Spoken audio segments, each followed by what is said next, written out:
The GoPro magnetic swivel clip is one of my must-have accessories. I use this so often. The spring is incredibly strong, and the rubberized jaws hold on very securely when I clamp it to something. It uses the classic GoPro mounts, which allow you to tilt up and down easily.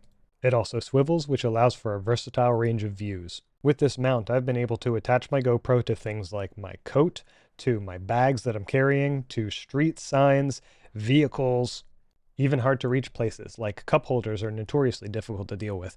This allows me to do that. GoPro doesn't play around. This thing has a strong grip, and I'm not worried about my camera falling off while I'm using it. The magnet is rather strong too. I've attached this to vehicles, and it's held on very, very well. I especially like the small form factor. It can fit into smaller places that other mounts would not be able to fit into. And the quick release attachment is meant to work with other GoPro mounts that use the same attachment. I'm able to swap from this magnetic clip mount over to my official GoPro 3-way handheld mount in mere seconds. It's amazingly hassle-free, and I really like the way that GoPro's accessories tend to work together nicely like this. I think every GoPro owner should consider how the magnetic swivel clip can help them out with their video projects.